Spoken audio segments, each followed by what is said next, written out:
everybody, today I'm going to be doing a review of the Ultimate Greek Island trip that I took with EF Ultimate Break back in June of 2019. I wanted to do this review so that it would hopefully help you in your decision-making process on whether or not this is the trip for you. I'm going to start by going over the things that I didn't like about the trip, followed by the things that I think they did really well on, and then lastly, I'm going to end with some tips and tricks that will hopefully help you get the most bang for your buck on this trip. So to get started, I want to address the things that I didn't like about this trip, and there were four main things I didn't like. The first one was the lack of planned activities. Number two was what I felt like were mediocre accommodations, especially in the middle of the trip. Number three was canceled excursions, and number four is the lack of advertisement for the location of the hostels and hotels that you will be staying at throughout the trip. My biggest complaint about this trip was the lack of planned activities. If you look in the itinerary for this trip, you'll notice that the majority of days in the description, it says that it's a free day or that it is a day in which there will be a tour director-led activity. Based on my experience, I suggest that you assume that there will be nothing planned or scheduled for those days. So that means you will need to be responsible for going and searching what to do on those days. For me personally, that's not really my travel style. When I sign up to go on a trip with an itinerary that's supposed to be organized by a company and a tour director, I like having a lot of things to see and do. Now, I don't want it so booked that I don't have time, maybe to go to a restaurant that I want, but I like having at least one activity a day that's been planned and scheduled ahead of time, either by the company or by the tour director. The main reason for that is because I'm a grad student and I don't really have the time to go through and investigate what activities to do, where those activities are, how much they're going to cost, and how you're going to get there. So for me personally, I don't like having such an open-ended trip. My second complaint with this trip is the mediocre accommodations come the middle of the trip. This is my second trip with EF and I have noticed this trend on both trips. At the start of the trip, you start off with really nice hostels and hotels to stay at, but then as you progress to the middle of the trip, you get really lackluster accommodations. And then as you get towards the end of the trip again, you get really nice hostels and hotels again. Now, the ones that I had a problem with on the Ultimate Greek Islands trip were the hostels that we stayed at when we were in Ios and in Paros. And again, you will notice that this is in the middle of the trip. We stayed at the Far Out Beach Club in Ios, and location-wise, that one was great. It was right across from the beach, but there were two cleanliness problems that I had a problem with. So the first one was when you first walked into our room, you could smell mildew. We tried opening the bathroom windows, we tried opening the windows and doors in our room, but that smell would not go away. So that was a problem for me. The second one, fortunately, we didn't have in our room, but other people on the trip really had a problem with. And a lot of people had problems with getting covered in bug bites, but they were only getting them when they were in their room. So that was also a problem. Now, when we were in Paros, again, this hostel or hotel that we stayed at, it was really cute, but my biggest complaint with it, again, was cleanliness. When we went into our room and when you go into the bathroom, you could see mildew build up in the shower. And I feel like for what we're paying, we should be at least getting decent hotels that are clean, even in the middle of the trip. So that was a complaint on my end. So the third problem I had with this trip was canceled excursions. So one of the reasons why I went on the Ultimate Greek Islands trip instead of some of their shorter Greek Islands trips was because this trip you got to go to the island of Crete, and Heraklion is on the island of Crete. And one of the excursions that they advertise is getting to visit the Palace of Knossos, if I'm pronouncing that correctly, with a local guide. But on my trip, not enough people signed up for it, so that excursion got canceled. The reason for me why that was such a bummer was because this palace, in order to get to it, and the only reason why I know this is because we asked the tour director if it would still be reasonable to go visit this place. But the tour director told us that in order to get to this palace, you have to take a taxi or equivalent of an Uber, and they take you out there, but then the driver has to sit there and stay with you because this place is so far outside of town. And as a result, you're paying for somebody to drive you to the location, stay put while you tour, and then drive you back, which is fairly expensive. So for me, the fact that that excursion got canceled was really disappointing because that was one of the main attractions to me taking this trip instead of one of the shorter Greek Islands trips. In all honesty, if that excursion isn't included, going to Heraklion is kind of pointless in my opinion. When you get to Heraklion, it's predominantly shopping and dining, and there wasn't a whole lot to do, or at least not that I could see from when I was there. So that was a really big disappointment for me. My last complaint about this trip, which is fairly minor in my opinion compared to the other complaints I had, is they don't advertise the location of the hostels or the hotels that you'll be staying in the itinerary. Now, the main reason why that's a problem for me is because you can't budget for transportation. The majority of places we stayed at when we were in the Greek islands were fairly far away from the towns and the hot spots. So as a result, you often had to take a bus or a taxi or the Greek equivalent of an Uber.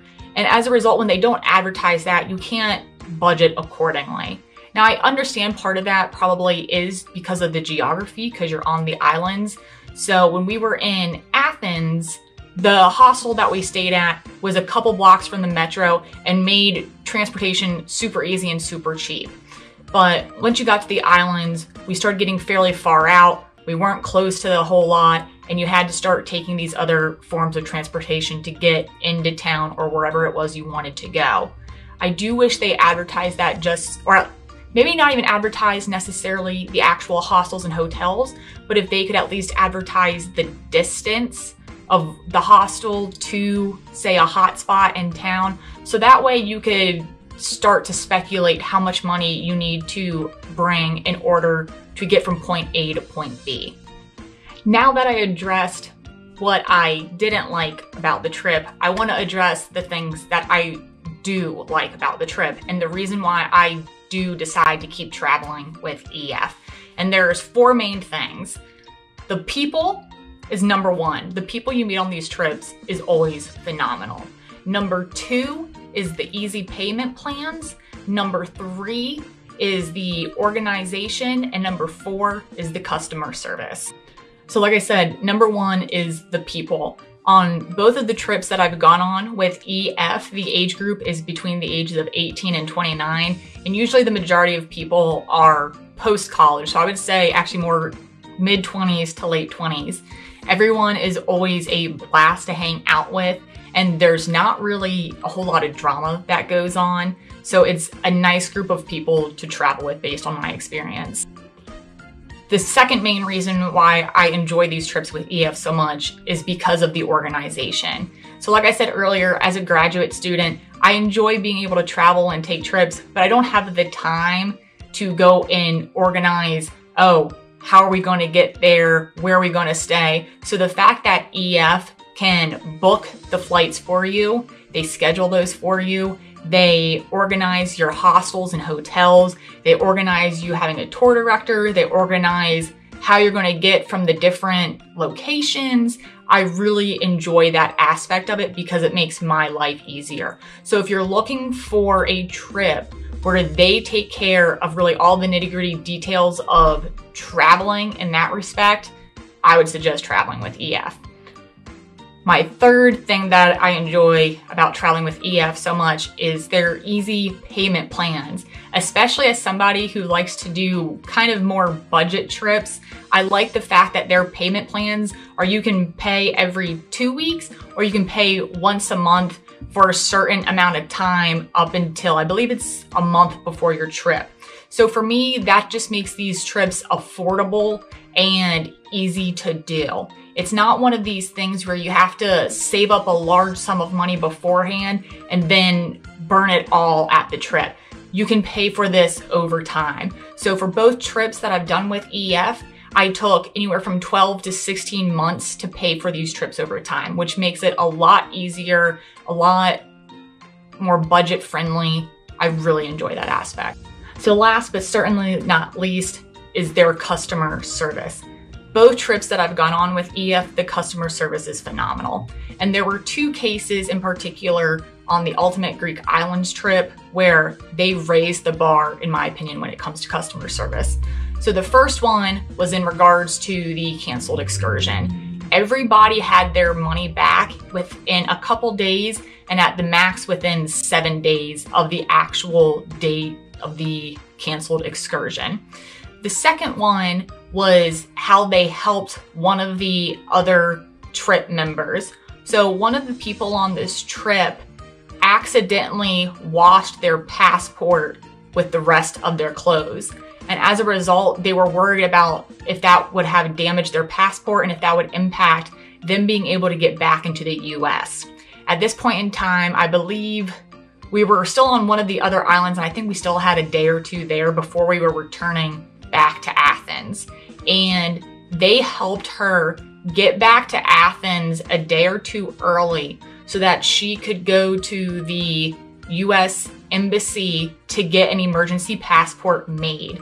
So the fact that they were efficient in organizing that and helping her figure that out, I thought was phenomenal. And that alone is a reason why I would travel with them again.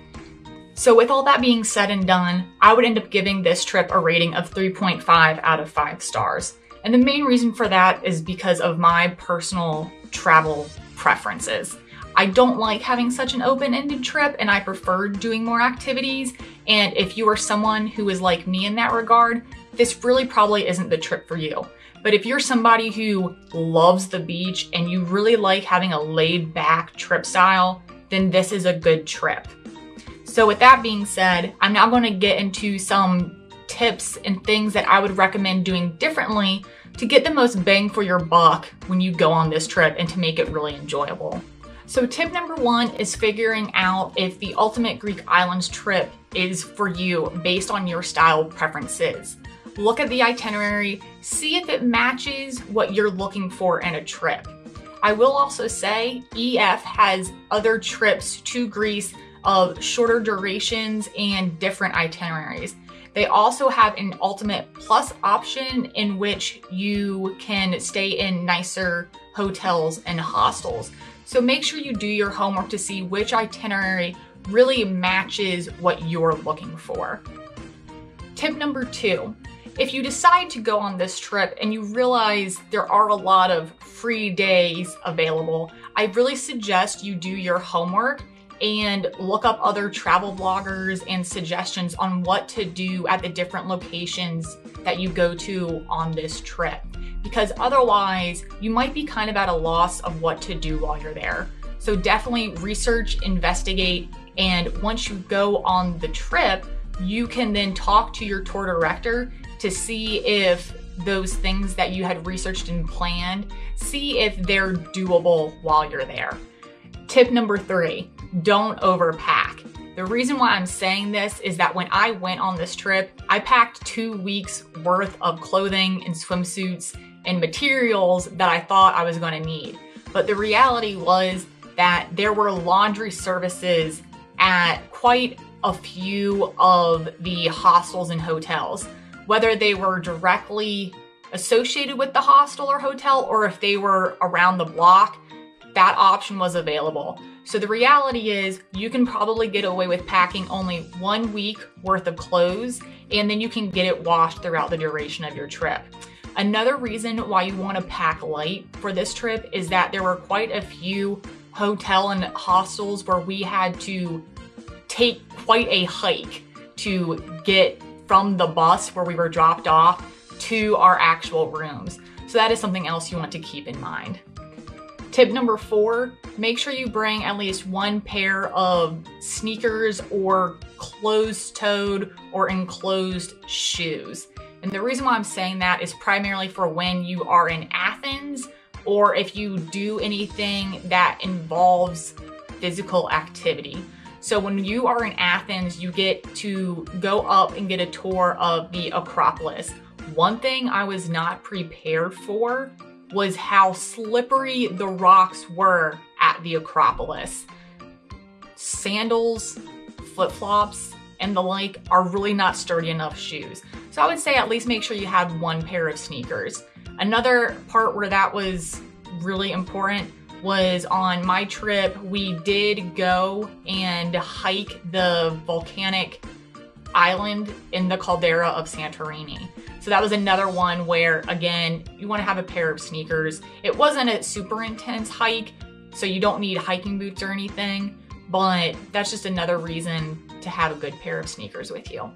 Tip number 5, bring a lot of sunscreen. So I brought with me one spray can of sunscreen and I ran out of it easily halfway through the trip and had to purchase more. So I would say make sure you bring at least 2 cans of spray sunscreen or have enough that'll get you through the trip, because you're going to be outside a lot. The sun is shining the entire time based on my experience, and you don't want to get sunburned while you're there. So bring enough sunscreen.